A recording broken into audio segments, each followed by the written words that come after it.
You know what society does to people who cut off their families? It treats them like criminals. Not the family members who spent years being cruel, dismissive, or manipulative. The person who finally said enough. That's who gets the trial, the interrogation, the guilty verdict delivered by people who know nothing about what actually happened. Picture this. A woman finally tells her uncle he's no longer welcome after years of watching him tear down her family at every gathering. He mocks her husband's job in front of everyone, criticizes how she raises her kids, makes comments about her husband's background, laughs it off as just being honest. At her daughter's birthday, he tells the child she's getting chunky and should lay off the cake. She sets one boundary. He's not welcome in her home anymore. And the family loses their minds. Her mother calls in tears. "He's your father's brother. How can you do this?" Her father, "That's just how he is. You know he doesn't mean harm." Cousins text about dividing the family over his personality. She lists the years of insults, the damage to her children, the disrespect. They respond, "He's family. You don't just throw away family." At the next gathering she doesn't attend, he plays victim. "I don't even know what I did wrong. She's so sensitive now." And everyone nods sympathetically. She protected her children from cruelty. Society decided she was intolerant of difficult personalities, not because the toxicity wasn't real, because she dared to act like her peace mattered more than their comfort. Or consider this. A man realizes he hasn't spoken to his brother in 8 months. No dramatic fight, just years of unreturned calls, canceled plans, conversations where his brother scrolled through his phone, birthday texts unanswered, invitations declined without explanation. When he tried to address it, "I feel like we're drifting apart," his brother would say, "Yeah, I've been busy," and nothing changed. So he stopped trying, stopped texting first, stopped inviting, let the relationship die from lack of effort on both sides. And somehow, he became the villain. At a family wedding, relatives corner him. "Why don't you talk to your brother anymore?" When he explains there was no fight, just years of being treated like an inconvenience, they look at him like he's insane. "But he's your brother. You should be the bigger person and reach out." His mother, "I don't understand why you can't just call him." He let a dead relationship stay dead. They heard he gave up on family over nothing. The absence of drama became proof he didn't try hard enough. Not that the relationship was one-sided for years. Not that he'd been doing all the emotional labor while his brother couldn't be bothered. The moment he stopped carrying a corpse, he became the one who killed it. Here's what's happening. Society has built an entire mythology around family. Blood is thicker than water. Family is everything. You only get one mother, one father, one set of siblings. And woven into that mythology is a very specific rule. Family gets infinite chances. Doesn't matter what they do. Doesn't matter how many years of damage they cause. The expectation is you keep trying, keep forgiving, keep showing up. Because they're family. As if shared DNA creates an obligation that transcends basic human decency. But here's where it gets insidious. When you cut off family, you're not just rejecting a relationship, you're rejecting the entire belief system that says family is sacred regardless of behavior. You're saying out loud what terrifies people, that biology doesn't excuse cruelty. That being related doesn't grant unlimited access to damage someone. That sometimes the healthiest thing you can do is walk away. And that threatens everything they've built their own family relationships on. Watch what actually happens when someone cuts off family. First comes the interrogation. What did they do? And here's the trap. Whatever you say will never be enough. You describe years of verbal abuse, and they say, "That's just how that generation talks." You explain manipulation and guilt trips, and they say, "They just love you." You detail boundary violations, disrespect, cruelty toward your children, and they respond, "Have you tried family therapy?" The answer they're looking for doesn't exist because no answer justifies the crime you've committed in their eyes, choosing yourself over family. Then comes the reframing. They take your act of self-protection and turn it into evidence of your dysfunction. You set a boundary, they call it running away. You protect your mental health, they call it avoidance. You refuse to keep exposing yourself or your children to harm, they call it holding grudges. The language is designed to make your strength look like weakness, your clarity look like confusion, your health look like pathology. Because if they can convince you that cutting off family is a symptom of something broken in you, you might come back. You might restore the order their worldview depends on. And this is where everyone misses the point. The people demanding you reconcile aren't actually concerned about your well-being. I know, they say they are. They use words like healing and closure and moving forward, but watch what they're really asking for. They're not asking if you're happier, healthier, more at peace. They're asking when you're going to fix this disruption to the family system, when you're going to stop making everyone uncomfortable with your absence, when you're going to return to your role so they can stop thinking about what your estrangement implies about their own family dynamics. Because here's the truth they won't admit. Your estrangement forces them to ask questions they don't want to answer. If you can cut off family for being toxic, what does that say about the toxic behavior they tolerate in their own families? If you can choose peace over obligation, what does that say about the obligations they're killing themselves to maintain? If you can survive, thrive even, without family contact, what does that say about the relationships they've convinced themselves they can't live without? Your freedom is a mirror, and they hate what they see in it. Let me tell you what's actually happening in these confrontations. When someone who's never experienced your family's toxicity tells you that you're throwing away family, they're not speaking from knowledge, they're speaking from fear. Fear that the rules they've organized their entire life around might be negotiable. Fear that the suffering they've accepted as inevitable might actually be a choice. Fear that if family isn't sacred, if blood doesn't create unbreakable bonds, then they've been sacrificing themselves at an altar that never deserved their worship. Your estrangement isn't just your story, it's a threat to their entire narrative about what family means and what you owe to people who share your genetics. Here's where it gets really dark. Society doesn't just judge you for cutting off family, it actively punishes you for it. You stop getting invited to extended family events. People who were friendly become distant. Your character gets questioned in whispers.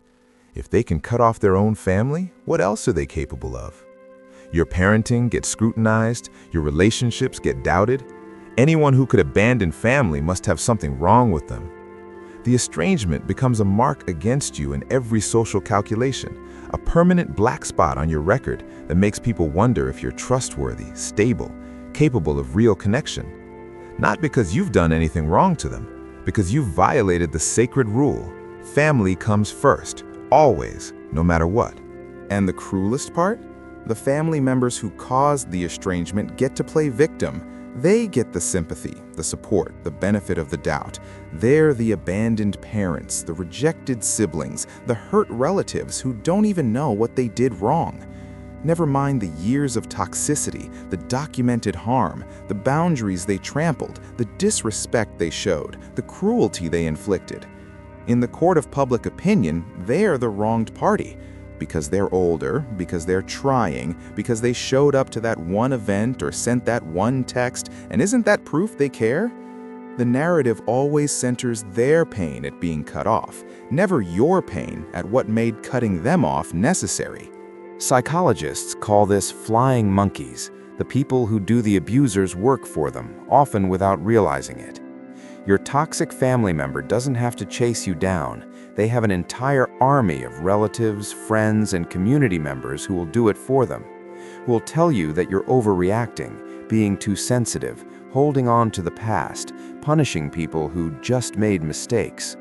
These flying monkeys don't know the full story. They don't want to know the full story, because knowing would force them to choose sides, to acknowledge that family can be irredeemably harmful, to admit that sometimes the only healthy option is permanent distance. So they pressure you instead. Easier to get you to compromise your boundaries than to face uncomfortable truths about the family dynamics they're witnessing. So, if you're someone who cut off family, whether it was dramatic or gradual, whether it was after one final incident or years of slow erosion, know this: society will punish you for it. People will demand explanations you don't owe them. They'll minimize what you experienced. They'll guilt you with, "but they're family," as if those words erase harm. They'll exclude you while calling your boundary divisive. They'll make you prove again and again that the toxicity was bad enough to justify your choice. And no proof will ever satisfy them, because the problem isn't that they don't understand the harm. The problem is they don't believe any harm justifies cutting off family. I know that doesn't make it easier. The isolation is real. The judgment is real. The being cast as the villain in a story where you were always trying to survive. That's real, and it cuts deep. You'll have moments where you question yourself, where the chorus of voices telling you you're wrong gets so loud you almost believe them, where you wonder if maybe you are too sensitive, too unforgiving, too broken to maintain the relationships everyone else seems capable of keeping. That doubt is what they're counting on. That's the mechanism of control. Make you question your own reality until you're so exhausted from defending your truth that you just give in and go back. But here's what I need you to understand. Your estrangement, whether from parents who spent years tearing you down, siblings who treated you like you didn't matter, relatives who brought cruelty into your home and refused to stop, that's not pathology, that's clarity. Not weakness, strength. Not running away, walking toward peace. Not holding grudges, refusing to keep bleeding for people who never cared about the wound. Your refusal to keep sacrificing yourself on the altar of family obligation, your decision to protect yourself and the people you actually chose to build life with, your boundary that says shared DNA doesn't grant unlimited rights to harm me, that threatens every person who's still making that sacrifice. They'll call you cold while they're bleeding themselves dry for relationships that don't nourish them. They'll call you damaged while staying in dynamics that damage them daily. They'll call you incapable of love while they're confusing love with tolerance of abuse. Let them. Their discomfort with your peace says everything about them and nothing about you. Their inability to understand how you can survive, thrive even, without family contact reveals the prison they're living in, not any deficiency in you. Their insistence that you must be miserable, must be lonely, must be secretly suffering is projection. It's what they would feel because they can't imagine freedom from the obligations that define their entire existence. And here's the part that breaks my heart and fills me with rage simultaneously. You've already lost what you needed to lose. You've already walked away from people who were supposed to protect you and didn't, who were supposed to love you and couldn't, who were supposed to see your worth and chose instead to diminish it at every opportunity. You've already done the hardest thing. You've already chosen yourself over the comfort of pretending everything was fine. You've already endured the grief of mourning family while they're still alive. You've already survived the guilt, the doubt, the lonely holidays, the questions you can't answer without reliving trauma, the being erased from family narratives like you never existed. Don't let them take what you've gained. Don't let their judgment, their pressure, their reframing of your strength as dysfunction make you go back to relationships that cost you your peace. Don't let the flying monkeys convince you that the person who spent years being cruel to you deserves another chance just because they're old now, or claiming they've changed, or playing victim about being cut off. Don't sacrifice the life you've built, the healing you've done, the boundaries you've established, the safety you've created for yourself and your chosen family just to make other people comfortable with their own compromises. Stay free, not because the punishment will stop. It won't. The questions will keep coming. The judgment will persist. The being cast as the villain will continue. Family events will happen without you, and people will whisper about your absence. Relatives will reach out with guilt trips disguised as olive branches. Your toxic family members will likely never understand what they did, will never take accountability, will die believing they were the wronged party. And society will keep siding with them, because society always sides with the system that keeps everyone in their assigned place. Stay free because you've tasted what it means to live without constant toxicity, without walking on eggshells, without bracing for the next insult of violation or demand. You've learned what so many people refuse to see, that you can survive without family contact, that blood relation doesn't grant unlimited rights to harm you, that sometimes the most loving thing you can do for yourself, for your children, for your peace, is refuse to keep pretending that cruelty is connection, that obligation is love, that showing up for people who tear you down is loyalty. You've discovered something dangerous to every system built on family obligation, that freedom from toxic family doesn't destroy you, it liberates you. And that truth, lived out loud in your peaceful estrangement, threatens every person still convincing themselves that the harm they endure from family is the price of belonging. Your existence as someone who chose differently and survived, thrived, is an accusation they never asked for. Let it be. Stay free. Protect what you've built. You've already lost what wasn't worth keeping. Don't let them take what is.